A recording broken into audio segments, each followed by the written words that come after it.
I'll segment to our second question, because I think this is, again, one that I think a lot of our audience members are going to really resonate with today. And Chantal, I'm going to tap you for this one, because you've got such a great intersection of sort of many layers and aspects under this question, given your background, you know, your familial history, the work that you do today, your interracial marriage, and how you are raising your children in a mixed race relationship as well too. So the question is, for many, belonging as an immigrant or BIPOC person in Canada is a bit like living in the in-between from a cultural standpoint.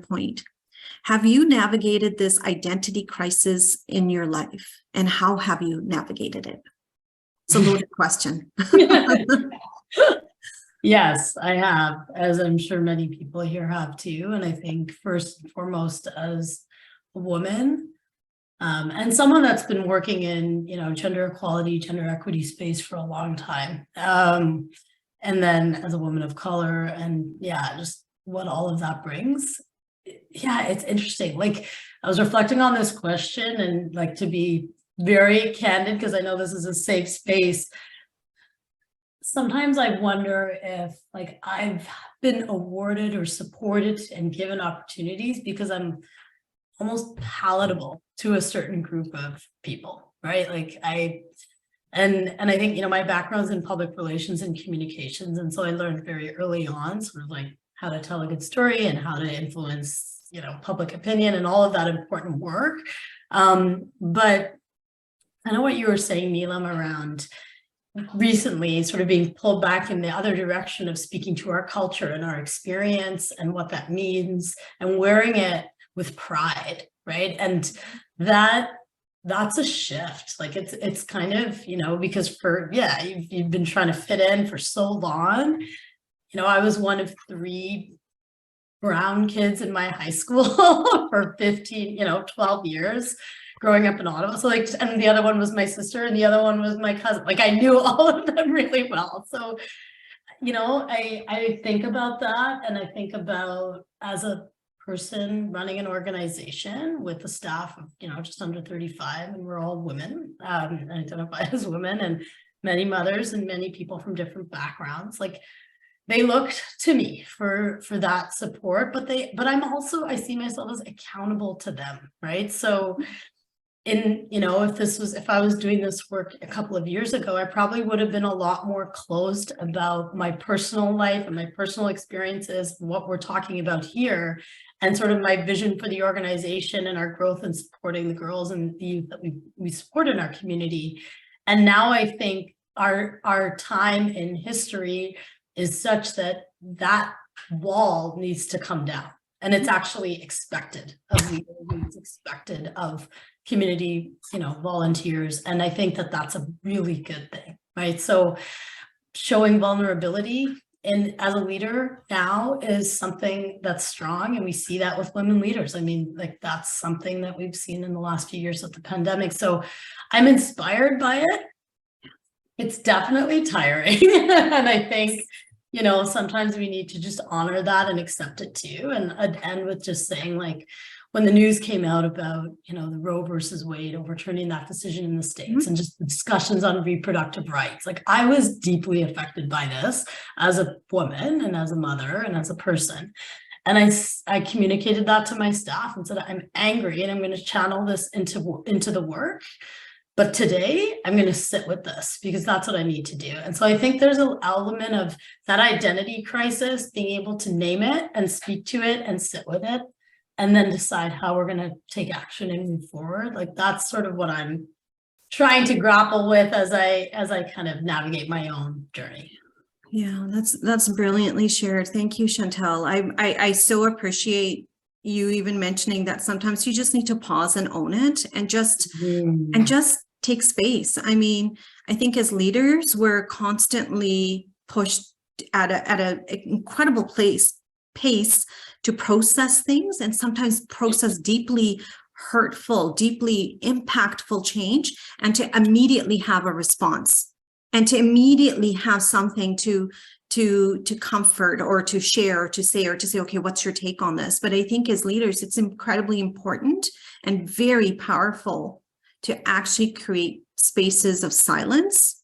So you can actually allow everyone to take that purposeful pause and process and really allow yourself that grace, because at the end of the day, we're humans as well too. We need space to grieve. We need space to heal. We need space to process so that we're able to be having energy to lead, to have conversations and to really go back into that healing process. But, I think that whole rapid fire, instantaneous type of processing that's being expected of leaders is, to me, also a colonial framework that needs to also put a little bit of a pin in, because the power of a purposeful pause is incredible. It creates space for people to then have safety, to be able to actually say, actually, that really bothered me too, or this was, this happened and this was wrong. I couldn't say it in that time and space because I needed time to process. But I have processed that now and I want to circle back. So thank you. I wanted to thank you for that great, incredible insight. Other panelists, do you have anything that you wish to add? I'd like to jump in just to share that the reason why I didn't answer the first question is because I find belonging is a very difficult thing to own when yourself is an immigrant, spending years living and working in different culture and different places. And during the time that you spend living and working in that place, you develop this attachment to that place. You want to be one of them. You want to be called, like, say, for myself, I grew up in mainland China and I went to Hong Kong and spent my adult years, around 10 years there. I have a deep attachment to my motherland in mainland China, but I also have so much passion and love to Hong Kong as a society with the relations that I built.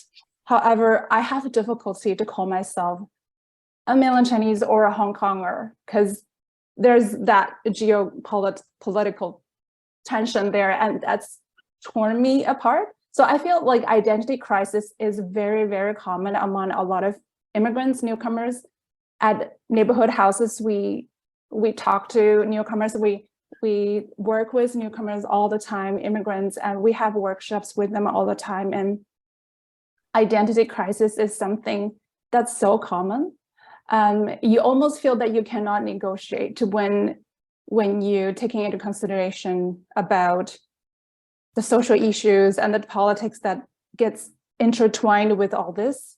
For me, I find it hard to feel belong until I started actually working at Frog Hollow with one of the decolonizing initiatives to learn from Indigenous leaders and knowledge keepers about actually I can build a different relationship with the land that will affect my understanding of my own identity.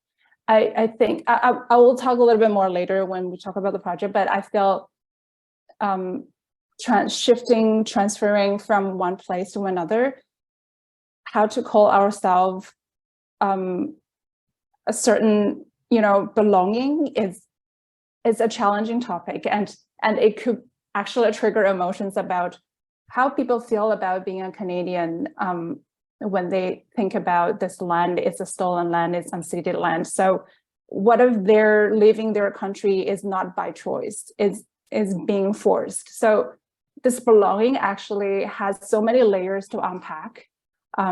Yeah. Wonderful. Thanks so much, Ansel. Those are wonderful insights. Thank you for sharing. Yeah, sorry, if I can just add, and really it's just to, well, I guess in a way to thank everyone for that, sharing that voice. The challenge that is experienced by a lot of folks, including myself, who came from the interior. My grandfather arrived here in 1952, and you can see that there is still, well, I know that there's still some residual impacts of having to figure out what your groove is in this new world. And my family's been here a long time now, but you're still trying to figure it out. And growing up in a small town is very much isolated. Communities were isolated from each other. You had First Nations communities up on one side of town. You had the majority of the white community in the majority of the town, and you had these small little pockets of, I think, a handful of 3 or 4, like Chantel. I was one of maybe 2 people, and that sense of identity, or whatever remnants you still had, whatever vestiges of culture you had, were often viscerally removed from you, and oftentimes physically. And so you're left to kind of navigate through an understanding of what that means, and do you reclaim it, and how, if so, how?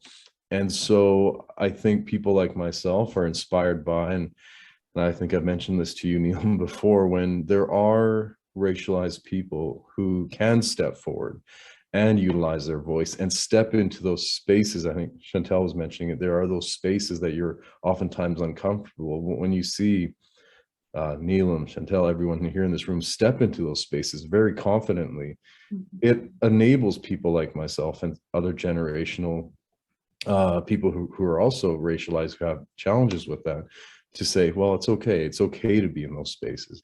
One of my things is, I used to be a POC firefighter, and I was the only person of color to ever be in the hall. And if you look at that photo of the station, there's about 100 people there. And you remember that old Sesame Street song, "One of these things is not like the others."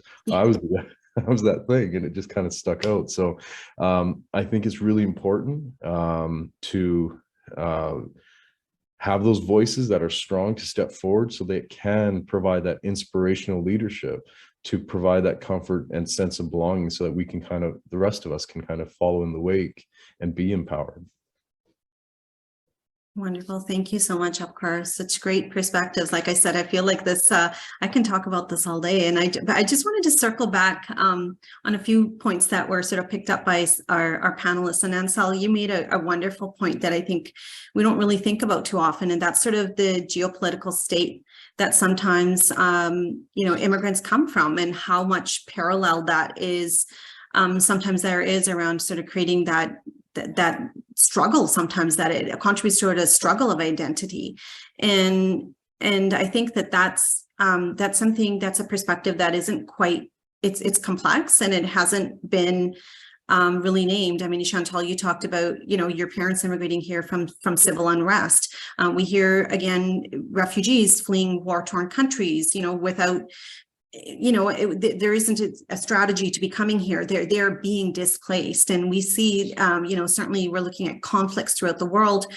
We've got Ukraine, we've got, Afghanistan, we had Syria, we've had countless other, those are the big ones sort of that came in where there was a lot of refugee influx into BC. But we look at, sometimes there's things that are halfway across the world that are part and parcel of so many folks' identity, that there is such there's a struggle. There's a larger sort of paradigm that needs to be unpacked. And, I can certainly share that unpacking that as a leader and platform, I've been told that's perhaps not a palatable topic to bring up. Maybe use Twitter for that, and maybe at least steer away from LinkedIn. And I've tried an experiential experiment with that as well too. And I can share, sadly, it is true. I had posted around human rights violations. For example, I'm a Sikh Canadian. I identify as Sikh. I don't identify as Indian. There is definitely geopolitical issues at stake with respect to human rights and the Sikh population. Putting that onto Twitter, yes, absolutely received backlash, received death threats. LinkedIn, whole other realm. This is not for LinkedIn. Well, yes, it very much is. And this is part of my perspective, and it is my identity, and I'm going to own it. And I think that those are some of those things that we need to really, as leaders, try to create those spaces and kind of push the bar a little bit around normalizing where our identity and where our origins are from, and how it shapes and how we're leading. I can't be saying here that, we're focused on creating equitable spaces if I feel muzzled myself.